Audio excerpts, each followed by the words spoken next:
जतिन की उम्र उस वक्त करीब 12 साल की थी। उनके पिता एक कॉन्ट्रैक्टर थे जो रेलवे को कॉटन सप्लाई किया करते थे।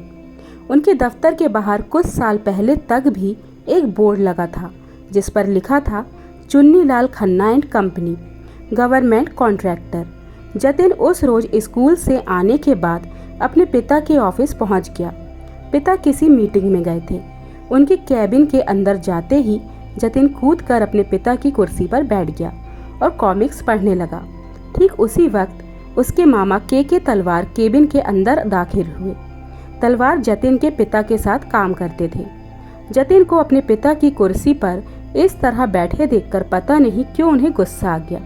उन्होंने ऊंची आवाज में जतिन से पूछा, काका तुम इस कुर्सी पर कैसे बैठ गए? जतिन घबरा गया। मामा का गुस्सा और सवाल उसकी समझ में नहीं आया। मामा आगे बोले, पहले इस लायक बनो कि किसी दूसरे की कुर्सी पर बैठ सको। चलो उठो। उनके गुस्से को देखकर जतिन डर गया और फौरन अपने पिता की कुर्सी से उतरकर खड़ा हो गया। उसकी आंखों में आंसू भर आए। उसे समझ में नहीं आ रहा था कि उसकी गलती क्या है। कुछ ही मिनट में वो तेजी से वहां से निकला और सीधा चाय जी के पास पहुंच गया। उन्हें देखते ही वो फूट फूट कर रो पड़ा। उस छोटी उम्र में जतिन को मामा के शब्दों का मतलब तो समझ में नहीं आया, मगर उसे बहुत बुरा लगा था। सालों बाद इसी घटना को याद करते हुए राजेश खन्ना ने अपने एक इंटरव्यू में कहा था कि मामा की डांट से पहले उनसे किसी ने ऐसे बात नहीं की थी। उन्हें अपने घर में ना सुनने की आदत बिल्कुल नहीं थी। बहुत बाद में घर लौटकर वो बेहद तिलमिलाए हुए थे। मामा की बात उन्हें बहुत चुभी थी। पत्रकार भावना सोमैया को दिए इंटरव्यू में राजेश खन्ना ने कहा, घर वापस लौटकर मैंने अपनी माँ से पूछा, डिज़र्विंग का मतलब क्या होता है? ऐसा क्यों है कि एक बेटा अपने पिता की कुर्सी पर नहीं बैठ सकता?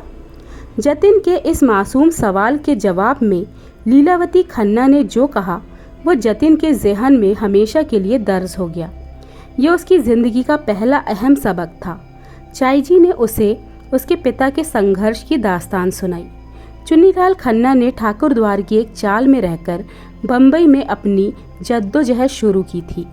अपनी कड़ी मेहनत के बाद वो एक मामूली सुपरवाइज़र से रेलवे कॉन्ट्रैक्टर बने थे। आगे चलकर उन्होंने अपने बिजनेस की नींव डाली।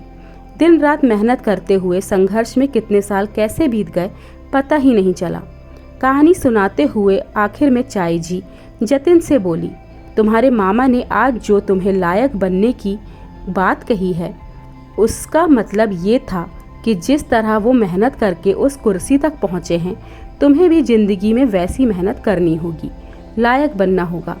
ऐसी मुश्किलों से पूरी तरह अनजान अपने पिता के संघर्ष की इस कहानी उस दिन जतिन ने बड़े ध्यान से सुनी। अंत में चाय जी ने उससे कहा, अगर तुम अपने बुरे वक्त में भगवान को नहीं भूलते तो भगवान भी तुम्हें नहीं भूलता। जिस सरलता से माँ ने समझाया था जतिन की समझ में ये बात आ गई थी। जो भी चाहिए उसके लिए कड़ी मेहनत करनी पड़ेगी, लायक बनना पड़ेगा। बचपन के इस सबक को जतिन पूरी ज़िंदगी नहीं भूला। जतिन के एक करीबी दोस्त ने मुझे बताया कि वो इस वाक्य का जिक्र अक्सर करता था। उसके छोटे मन में ये बात घर कर गई थी। उस दिन के बाद वो कभी किसी दूसरे की कुर्सी पर नहीं बैठा। अब उसे कुर्सी पर बैठने के लायक बनना था। दोस्तों आज के लिए इतना ही। राजेश खन्ना से जुड़े और भी किस्से सुनेंगे अगले वीडियो में। तब तक के लिए नमस्कार।